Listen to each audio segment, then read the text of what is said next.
Hi friends, உங்களில் எத்தனை பேருக்கு ஒருத்தரை பெயர் சொல்லி கூப்பிட்றோம் அப்படின்னா அதோட அர்த்தம் என்னங்கிறது தெரியும்? ஏன் மொட்டை என்று வேளாங்கண்ணியிலோ அல்லது பிரசித்தி பெற்ற ஒரு சில திருத்தலங்களில் மொட்டை போட்டு நிறைய பேர் உள்ளவர்களின் மத்தியில் இவ்வாறு ஏ மொட்டை என்று கூப்பிட்டால் யார் திரும்புவார்? அனைத்து மொட்டைகளும் திரும்புவார்கள். காரணம், அது அவர்களின் அடையாளத்தை குறிக்கிறது. ஏ மாடு இங்க வா என்று யாரேனும் கோபத்தில் சிலரை திட்டினால், ஏன் எங்கள் அப்பா ஆத்தா எனக்கு பேர் வைக்கலையா, மாடுன்னு சொல்லி கூப்பிட்ற அப்படின்னு திட்டிட்டு போவாங்க. ஆக பெயர் என்பது ஒருவரின் தனித்துவத்தை குறிக்கிறது. ஒருவரை பெயர் சொல்லி கூப்பிடுதல் என்பது மிகவும் ஆழமிக்க கருத்துக்கள் நிறைந்ததாக இருக்கிறது. நமது முன்னோர்கள் கூட அவர்களுடைய காலத்திலே மனைவி தன் கணவரின் பெயரை மரியாதையின் நிமித்தத்தில் கூப்பிடுவதில்லை, மரியாதையின் அடையாளமாக இருந்தது. இன்றைய தம்பதிகள் அவர்கள் மத்தியிலோ பெயர் சொல்லி கூப்பிட்டால் அன்பின் அடையாளமாக இருக்கிறது. அதற்கு நம் முன்னோர்களின் வழிமுறையில் அன்பு இல்லை என்பது அர்த்தம் அல்ல, மாறாக மரியாதையும் இருக்கிறது. பெயரின் முக்கியத்துவம் எப்படி பரிணாமம் பெறுகிறது என்பதை குறிப்பவே இந்த உதாரணங்கள் சொல்லப்படுகின்றன. பெற்றோர்களால் குழந்தைக்கு பெயர் சூட்டப்படுவதன் வழியாக அவர்களுக்கு அக்குழந்தையின் மேல் அக்கறையும் அதிகாரமும் உண்டு என்பதை குறிக்கிறது.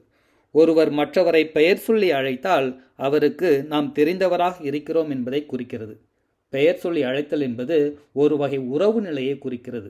ஆகவேதான் எசாயா புத்தகம் 43வது அதிகாரம் 1வது வசனத்திலே, அஞ்சாதே, நான் உன்னை மீட்டு கொண்டேன், உன் பெயர் சொல்லி அழைத்திருக்கிறேன் என்று சொல்லி கடவுள் இஸ்ரேல் மக்களிடத்தில் சொல்லுவதாக அமைந்திருக்கிறது. அதே நிலைமைதான் நமக்கும், கடவுளுக்கும் நமக்கும் உள்ள உறவு நிலையை குறிப்பதாக அமைகிறது.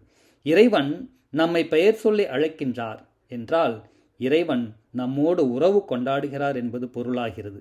அந்த உறவு நிலை என்பது அவரது அவைலபிலிட்டி, அதாவது அவரது தயார் நிலை, என் நிலையிலும் நான் உனக்காக இருக்கிறேன் என்ற உறுதிப்பாட்டை கொடுப்பதாக அமைகிறது.